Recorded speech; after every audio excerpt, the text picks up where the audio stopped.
ის იყო ფეხბურთელი, რომელმაც ბურთით ცეკვა იცოდა, მაგრამ ისტორიაში შევიდა არა მხოლოდ როგორც ფეხბურთის მოცარტი, არამედ როგორც კაცი, რომელმაც ჰიტლერის რეჟიმს მოედანზე გამოუცხადა ომი.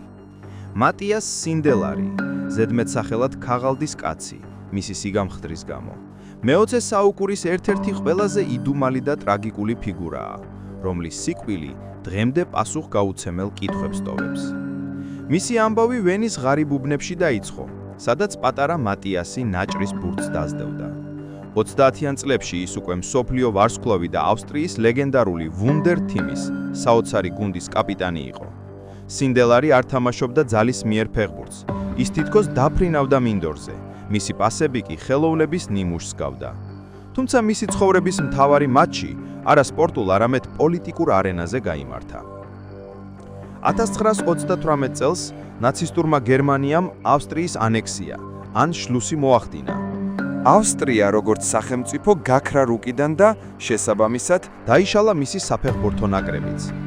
გერმანელებმა გადაწყვიტეს შეექმნათ ერთიანი, უძლეველი გუნდი და სინდელარს, როგორც საუკეთესო ფეხბურთელს, გერმანიის სახელით თამაში მოსთხოვეს. ქაღალდის კაცმა ამაზე კატეგორიული უარი განაცხადა, რაც იმ დროისთვის სასიკვდილო განაჩენის ტოლფასი იყო. მაგრამ ყველაზე დრამატული ეპიზოდი 1938 წლის 3 აპრილს გათამაშდა. ნაცისტებმა გამართეს შერიგების მატჩი, ეგრეთ წოდებულ ოსტმარკსა, ყოფილ ავსტრიას და გერმანიას შორის. ეს უნდა ყოფილიყო სპექტაკლი, სადაც ავსტრიელებს ღირსეულად, მაგრამ აუცილებლად უნდა წაეგოთ ახალბატონებთან. სტადიონი სავსე იყო SS-ის ოფიციერებით. სინდელარმა, რომელიც გუნდს კაპიტონობდა, პირველ ტაიმში ნამდვილი ცირკი მოაწყო. ის სპეციალურად აცილებდა ბურთს ცარიელ კარს, რითაც დასცინოდა მეტოქესაც და მატჩის ჩაწყობილ ხასიათსაც. მეორე ტაიმში კი ყველაფერი შეიცვალა. სინდელარმა თამაში დაიწყო. მან გახსნა ანგარიში და რაც ყველაზე წარმოუდგენელი იყო, გოლის გატანის შემდეგ ნაცისტებით სავსე ტრიბუნების, კონკრეტულად კი VIP ლოჟის წინ გაიქცა და გამომწვევი ცეკვა შეასრულა. მატჩი ავსტრიელებმა 2-0 მოიგეს.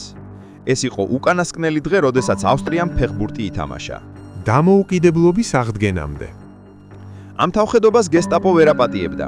სინდელარი, რომელიც ებრაული წარმოშობის მეგობრებს ხიად იცავდა, ნაცისტურ სალამზე უარს ამბობდა, მუდმივი თვალთვალის ქვეშ მოექცა.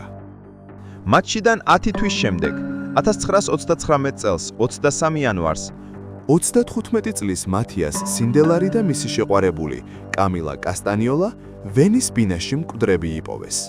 ოფიციალური ვერსიით ისინი მხუთარი აირით გაიგუდნენ, რაც გაუმართავმა ღუმელმა გამოიწვია. თუმცა იმ დროისთვის ვენაში არავის სჯეროდა უბედური შემთხვევის. საქმე არ გამოიძიეს, არქივები გაქრა, ხოლო მეზობლები ამბობდნენ, რომ ღუმელი წესრიგში იყო. სინდელარის დაკრძალვაზე აკრძალვის მიუხედავად 15,000-ზე მეტი ადამიანი მივიდა. ეს იყო მდუმარი პროტესტი რეჟიმის წინააღმდეგ. ფეხბურთის მოცარტი წავიდა ისე, რომ არასდროს ჩაუცვია იმ ქვეყნის ფორმა, რომელიც ძულდა. ის დარჩა კაცად, რომელმაც ფეხბურთის მოედანზე დაამარცხა ის ძალა, რომლის წინაშეც მთელი მსოფლიო კანკალებდა.